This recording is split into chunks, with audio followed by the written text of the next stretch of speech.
हरे कृष्णा, राधे राधे।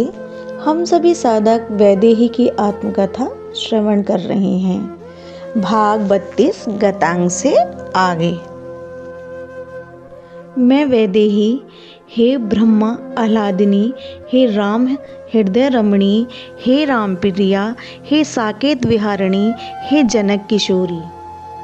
मैं आश्चर्यचकित थी। मेरे सामने सब हाथ जोड़े खड़े थे और ये सब बोले जा रहे थे। रघुकुल के कुल गुरु वशिष्ठ जी, उनके साथ थे मेरे प्राण श्री रघुनंदन, पर वह शांत थे। मैं क्या कहती, मेरे को समझ में ही नहीं आ रहा था। तब रघुकुल के कुल गुरु वशिष्ठ जी ने अपना इतिहास सुनाना शुरू कर दिया था। हे राम बल्लभा, बात उस समय की है जब सृष्टि का प्रारंभ ही होने जा रहा था। विधाता ब्रह्मा सृष्टि के कार्य में व्यस्त थे। उस समय मुझे बुलाया ब्रह्मा ने। सनकादि ऋषि मुझे बुलाकर लाए थे। मुझे देखते ही ब्रह्मा ने कहा, हे वशिष्ठ, मेरी आज्ञा है, तुम्हें पुरोहित की पदवी स्वीकार करनी होगी। मैं शांत भाव से सुन रही थी गुरु वशिष्ठ जी की बातें। हे विदेह नंदिनी, मुझे ये पुरोहित की पदवी प्रिय नहीं थी, और मुझे ही क्यों, जो तत्व ज्ञान का पथिक है, उन्हें ये पुरोहित जैसी कर्मकांड प्रधान क्रिया पसंद हो भी नहीं सकती। मैंने स्पष्ट मना कर दिया। हे विधाता, मुझे क्षमा करें, मुझे अपने तत्व ज्ञान के अनुसंधान से अलग ना करें, ना भटकाएं। क्या तुम ये जानना भी नहीं चाहोगे कि किस कुल के कुल पुरोहित बनने की बात मैं कर रहा हूँ? ब्रह्मा ने मुझे समझाना चाहा और उस कुल का नाम भी बता दिया, सूर्यवंश रघुकुल। मैंने हाथ जोड़कर ब्रह्मलोक से प्रस्थान करना ही उचित समझा। पूर्ण ब्रह्मा परमात्मा स्वयं अवतरित होने वाले हैं इस कुल में। जब मैं जाने लगा था तब पीछे से ये कहा था ब्रह्मा ने, और तुम्हें ब्रह्मा के गुरु बनने का सौभाग्य प्राप्त होगा। क्या इस लाभ से वंचित रहना चाहोगे? मैं लौटा ब्रह्मा के पास। क्या आप सच कह रहे हैं? क्या सच में मेरे ईश्वर साकार रूप से अवतरित होने वाले हैं? हाँ ऋषि वशिष्ठ, स्वयं निराकार ब्रह्मा साकार होकर आ रहे हैं, और इसी कुल में, रघुकुल में, सूर्यवंश में, दशरथ के पुत्र श्री राम के रूप में। मुझे ब्रह्मा ने कहा, ओह वैदेही। उस समय मेरे नेत्रों से आनंद अश्रु बहने लगे थे।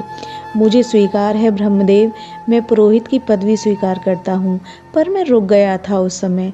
क्या पर? बोलो वशिष्ठ, क्या पर? मैं परब्रह्मा का उपासक, मैं परब्रह्मा का साधक, और परब्रह्मा ही मेरे शिष्य हो जाएंगे, तो फिर मैं किसको अपना इष्ट मानूं? मैं किसकी उपासना करूं? तब हे मिथिलेश नंदिनी, मुझे विधाता ब्रह्मा ने कहा था, परब्रह्मा के साथ साथ उनकी आह्लादिनी शक्ति भी अवतरित होने जा रही हैं सीता के रूप में।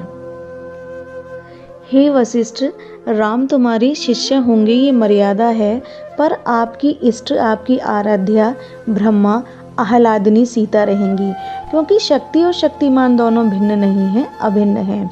इसलिए आप सीता भगवती की उपासना करें। मुझे ये आज्ञा दी थी ब्रह्मा ने। ये कहते हुए रघुकुल के गुरुदेव वशिष्ठ जी ने मुझे प्रणाम किया था। अरे मैं कुछ समझ नहीं पा रही, आप ये क्या कर रहे हैं? आप पूज्य हैं, मैं कहती रही, पर गुरु वशिष्ठ जी मेरी प्रार्थना ही करते रहे। आप आदि शक्ति हैं, आप सकल जगत की सृष्टि, पालन और संहार करने वाली हैं। आपको मेरा बारंबार प्रणाम है। वो मेरी सुन कहाँ रहे थे। मैं संकोच से धरती में गड़ी जा रही थी।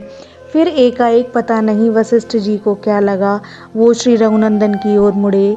श्री रघुनंदन का हाथ पकड़कर मेरे हाथों में रखते हुए बोले कि हे मिथिलेश किशोरी, ये मेरा शिष्य राम है, इसको स्वीकार करो। ये क्या कह रहे थे वशिष्ठ जी? फिर हाथ जोड़ने लगे थे। हे सीता भगवती, तुम आदि शक्ति हो, समस्त शक्तियों का केंद्र हो। उमा रमा ब्रह्माणी सब तुम्हारी नख चंद्र छटा से ही प्रकट होती हैं। तुम प्रसन्न हो जाती हो तो इस सृष्टि का प्रकटीकरण हो जाता है। तुम संतुष्ट हो जाती हो तो इस सृष्टि का पालन हो जाता है, और तुम्हारा तनिक क्रोध भी संपूर्ण सृष्टि में प्रलय ले आता है। इसलिए हे जनकपुर विहारिणी, मेरी बस इतनी प्रार्थना है तुमसे, ये राम मेरा शिष्य है, इससे तुम्हारा अपराध होगा। ये इसकी लीला होगी। जगत के वैराग्य का संदेश देने के लिए ही राम ने अवतार लिया है। और वैराग्य इतना, त्याग इतना कि इतिहास में ऐसा कोई त्यागी नहीं हुआ। वैराग्य इतना कि असीम। तुम राम हो और राम तुम हो, पर ये राम अपने आप को भी त्याग सकता है। हे वैदेही, एक आदर्श राजा का उदाहरण मेरा ये शिष्य प्रस्तुत करेगा समाज के सामने। उस समय हे मेरी अयोध्या आराध्या सीता भगवती, मेरे राम पर क्रोध मत करना, मेरे राम पर करुणा करती रहना, ये कहते हुए मेरे चरणों में ही झुक गए थे वशिष्ठ जी। आप ये क्या कर रहे हैं? मैं घबराई, पर वशिष्ठ जी के नेत्रों से झरझर अश्रु बहते जा रहे थे। मैं उस समय समझ नहीं पाई कि इतना बड़ा ज्ञानी, रघुकुल का गुरु, फिर मेरी जैसी साधारण नारी से। पर आज समझ में आता है, गुरु वशिष्ठ त्रिकालदर्शी हैं। उन्हें सब पता था। वो इस वैदेही के साथ घटने वाली हर घटना को प्रत्यक्ष देख रहे थे। जनकपुर से विदा के समय एकांत में आकर जो बात कही थी वशिष्ठ जी ने, वो यही तो था, आदर्श राजा बनने की सनक। क्या मेरे राम को एक आदर्श राजा बनने की सनक थी, जिसके लिए उन्होंने अपने आप को भी त्याग दिया? वशिष्ठ जी का यही तो कहना था ना कि राम की आत्मा हूँ, अपनी आत्मा को छोड़ दिया। यह प्रसंग अब यहीं विश्राम लेता है। हरे कृष्णा, राधे राधे।